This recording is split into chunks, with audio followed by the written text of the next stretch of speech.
अस्सलाम वालेकुम दोस्तों, तुसी देख रहे हो देश पंजाब टीवी ते मैं तुहाडा मेजबान मोहम्मद अफसल जोया। दोस्तों सब तो पहले अपने चैनल नूं करो सबसक्राइब, बेल आइकन दा बटन दबाओ ताकि साडी लेटेस्ट और बेहतरीन वीडियो तुहाडे तक आसानी पहुंच सके और तुसी वो वीडियो देखो सब तो पहले।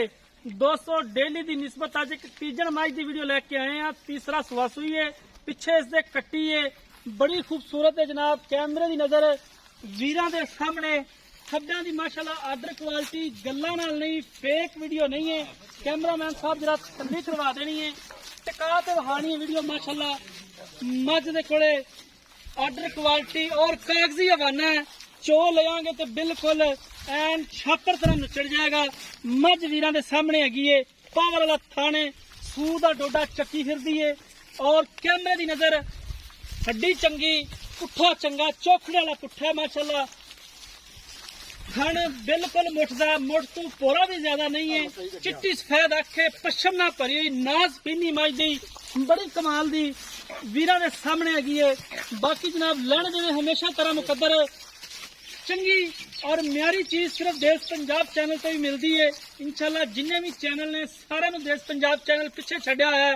धागे रंगी पूछल और हवाना माशाल्लाह चक्की फिरदी है। इधर तुसी वेख रहे हो, अजे तक भी टाइम च नहीं हैगी जेड़ा वीर भरा कहे कि मझ नूं टाइम टू में कोई टाइम नहीं। सवेरे 8 बजे चोई हुई है, 12 बजे वीडियो बनती पई है, कोई टाइम नहीं लगा है मझ नूं, कोई कुछ नहीं।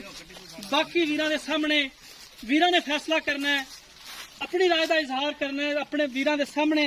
जो भी है जिवें भी है माशाल्लाह सोहनी खूबसूरत जानवर है। वीरां दे सामने पूरा 1.5 फुट चौड़ा खुड्डा मझदा। बाकी किन्ने दी सेल करनी है या शौकिया वीडियो सद के पवाई है, आप मालका तो पूछांगे किन्ने दी सेल की पैसे ने। अस्सलाम वालेकुम जी। वालेकुम की हाल है जी? अल्हम्दुलिल्लाह खैरियत है जी? शुक्र है जी आपका। अच्छा जी, मझ कदों सुई है, किन्ने दिन हो गए, दुध सारा जिन्ने भी दिन हो गए दुध पक्का दसना है, कूड़ नहीं मारना क्योंकि कोई वीर भरा पिछे भी आवे तो आप चुआ ली। सही हो गया। ਇਹਦੇ ਮੱਝ ਦੇ ਅੱਜ 5 ਦਿਨਾਂ ਦੀ ਸੂਈ ਹੋਈ ਹੈ, ਕੱਟੀ ਹੇਠ ਸੂ ਬਿਲਕੁਲ ਕਾਲੇ ਰੰਗ ਦੀ, ਕੰਨ ਕੁੰਨ ਖੜੇ, ਬਿੱਲੀਆਂ ਅੱਖਾਂ। ਅੱਛਾ ਜੀ, ਠੀਕ ਹੋ ਗਿਆ ਜੀ। ਤੇ ਬੜੇ ਸਾਣ ਦੀ ਆਈ ਗਰੰਟੀ ਸ਼ੁਦਾ। ਤੇ ਮੱਝ ਜਿਹੜੀ ਹੈ ਜੀ 16 ਤੋਂ ਫਿਲਹਾਲ ਜਿਹੜਾ ਨਾ 20 ਲੀਟਰ ਕਰੇਗੀ। ਜਦੋਂ 21 ਦਿਨਾਂ ਦੀ ਹੋ ਗਈ ਵਕਤੀ ਤੌਰ ਜਿਹੜਾ ਨਾ 14 ਲੀਟਰ ਦੁੱਧ ਕਰ ਰਹੀ ਹੈ। 14 ਕਿਲੋ ਕਰ ਰਹੀ। 20 ਵਾਲੀ ਤਾਂ ਕੂੜ ਨੇ, ਉਹ ਤਾਂ ਕੂੜ ਨਾ ਮਾਰ। 20 ਛੱਡ ਦਫਾ ਕਰ ਉਹਨੂੰ, ਜਿਹੜਾ ਤੂੰ ਹੁਣ ਆਪਾਂ ਚੁਆਵਣਾ ਉਹ ਦੁੱਧ 14 ਕਿਲੋ। ਲਾਲਾ ਜੀ ਸਾਡੀ ਮਾਂ ਨੂੰ ਜਿਹੜਾ ਬੰਦਾ ਫਾਰਮੀ ਲੈ ਜਾ ਸੀ, ਵੱਡਾ ਛੰਡਾ ਪਾਵੇਗਾ, ਉਹ ਗੱਲਾਂ ਯਾਦ ਕਰੇਗਾ। ਤੇ ਹਰ ਵਕਤ ਜਿਹੜਾ ਨਾ 14 ਲੀਟਰ ਦੁੱਧ। ਆਪਾਂ 25 ਦੱਸ ਲਈਏ, ਕੈਮਰੇ ਵਾਲਾ ਭੱਜਣ ਨਹੀਂ ਦੇਣਾ। ਕੈਮਰੇ ਦੀ ਅੱਖ ਨੇ ਜਿਹੜੀ ਇਹਨੇ ਪਕੜ ਲੈਣਾ ਉਸੇ ਵੇਲੇ। ਮੇਰੀ ਮਾਂ ਨੇ ਕੋਈ ਛੱਟਾ ਨਹੀਂ, ਕੋਈ ਫੁਆਰਾ ਨਹੀਂ, ਬਿਲਕੁਲ ਕੋਈ ਨਾੜ ਨਹੀਂ ਹੈ। ਕੱਟੀ ਹੇਠ ਛੱਡਾਂਗਾ, ਵੰਗਾ ਮਾਰਨਾ ਪੈਂਦਾ, ਥੱਲੇ ਬਹਿ ਜਾਂਦਾ। ਹਾਂਜੀ 14 ਕਿਲੋ ਨਿਚੋੜ ਦੁੱਧ। ਹਾਂਜੀ ਹਾਂਜੀ ਠੀਕ। ਤੇ ਕਿੰਨੇ ਪੈਸੇ ਮੁੱਲ ਕਹਿੰਦਾ ਯਾਰ ਲੈ ਲਿਆ 4 ਲੱਖ ਰੁਪਇਆ ਕਰਦਾ ਪਿਆ ਸੂ। ਤੇਰੇ ਆਣ ਦਾ ਪਿਆਰ ਮੁਹੱਬਤ ਕਰਕੇ ਨਾ 3,85,000 ਦੀ ਪੱਕੀ ਮੱਝ ਦੇ। ਪੱਕੀ 385 ਦੀ ਪੱਕੀ ਦੇ ਪੱਕੀ ਮੱਝ 385। ਇਹਦੇ 'ਚ ਕੋਈ ਕਦਰ ਨਹੀਂ ਕਰ ਲਾਂਗਾ ਫਿਰ, ਇਹਦੇ 'ਚ ਵੀ ਹੋ ਜਾਏਗਾ। ਠੀਕ ਹੈ, ਮਿਹਰਬਾਨੀ। ਦੋਸਤੋ ਮਾਲਕ ਦੀਆਂ ਗੱਲਾਂ ਤੁਸੀਂ ਸੁਣੀਆਂ ਨੇ ਔਰ ਇਨਸ਼ਾਅੱਲਾ ਜਿੱਥੇ ਮਾਲਕ ਥੋੜਾ ਜਿਹਾ ਓਵਰ ਰਿਐਕਟ ਕਰਦਾ ਹੈ ਉਹਨੂੰ ਪਿੱਛੇ ਲੈ ਕੇ ਆਈਂਦਾ ਵੀ ਭਾਈ ਇੰਜ ਨਹੀਂ ਇੰਜ। ਜਿਵੇਂ ਕਿ ਮੱਝ ਦਾ ਆਰਡਰ ਕੁਆਲਿਟੀ ਮਾਸ਼ਾਅੱਲਾ ਨੂੰ ਵੀ ਕਰਨਾ ਚਾਹੀਦਾ ਹੈ, लेकिन मैला मूला सटन तो बाद अगर चंगी खुराक यानी कि वंडा पैंदा रवे, साइलेज पैंदा रवे, अच्छी खुराक ने भी करना है। लेकिन अगर कहिए भी कले इथों लै जाइए तो जाके दब ते बन दईए तो भाई इन्हें भी कोई नहीं करना। दुध पाए कत्ते दा माशाअल्लाह मझ की क्वालिटी दे विच फर्क नहीं है, ब्रीड दे विच फर्क नहीं है।